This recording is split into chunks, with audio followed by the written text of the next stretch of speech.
اللہ کے خلیل نے ایک بیٹا پہلے بھی مانگا تھا، اور وہ بیٹا رب ہب لی من الصالحین وبشرناہ بغلام حلیم، خلیل نے ایک بیٹا پہلے بھی کسے مانگا؟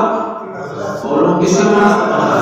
ایک بیٹا خلیل نے پہلے بھی مانگا، وہ بیٹا زمزم والا، یہ بیٹا حوض کوثر والا، وہ بیٹا زمزم والا، یہ بیٹا حوض کوثر والا۔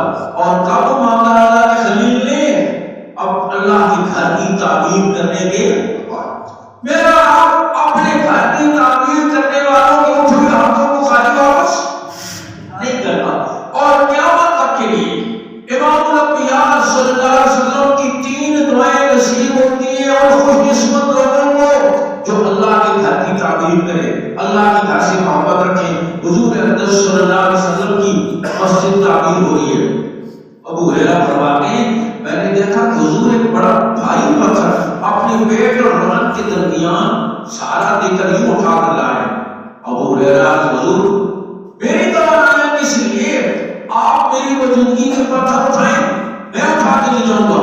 آپ نے فرمایا یا ابو ہریرہ، ابو ہریرہ چھوڑ یہ ثواب تو میں تمہیں نہیں دیتا، تم دوسرا پتھر اٹھا لو۔ آپ صلی اللہ علیہ وسلم نے امت کو یہ بات سمجھائی، اپنے گھر سے اللہ کے گھر کی خدمت، اور پھر انصار مہاجرین مسجد کی تعمیر کر رہے ہیں۔ سر کو ٹوپی ہے تو پاؤں کی جوتا نہیں، قمیص ہے تو ہزار نہیں، کوئی کھجور کے ٹہنے لا رہا ہے، کوئی پتھر لا رہا ہے، کوئی گارا بنا رہا ہے۔ اور دوستوں یہ کام جذبوں سے ہوتے ہیں، جسے میرا رب توفیق دیتا ہے اللہ رب العزت اس سے کام لیتے ہیں۔ آج سے کام شیخ عبد القادر جیلانی، بات تو اللہ نے بہت لوگوں کو دیا ہوتا ہے۔ شیخ عبد القادر جیلانی رحمۃ اللہ فرماتے ہیں مال کے خرچ ہونے کو دیکھ کر میں پہچان لیتا ہوں کہ مال آیا کہاں سے، کیونکہ پاکیزہ مال خرچ کے لیے پاکیزہ جگہ ڈھونڈ لیتا ہے اور گندا مال خرچ کے لیے گندی جگہ ڈھونڈ لیتا ہے۔ اللہ آئے سے کام نہیں لیتے۔ حضور اقدس صلی اللہ علیہ وسلم نے دیکھا انصار مہاجرین مسجد کی تعمیر کر، آپ نے 3 دعائیں دی۔ اور دیکھو آپ کے بزرگ کوئی اللہ والا کوئی نیک آج ہمیں دعا دیتے، ہم کتنے خوش ہوتے ہیں اللہ بزرگ نے ہمیں یہ دعا دی ہے۔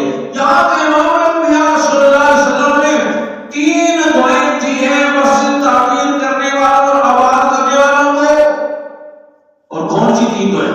فرمایا اللہم لا عیش الا عیش الآخرہ اغفر الانصار والمہاجرہ، اے اللہ خوشیاں تو آخرت کی خوشیاں ہیں، زندگی تو آخرت کی زندگی ہے، اللہ تو انصار کی بھی مغفرت کر دے، مہاجرین کی بھی مغفرت کر دے۔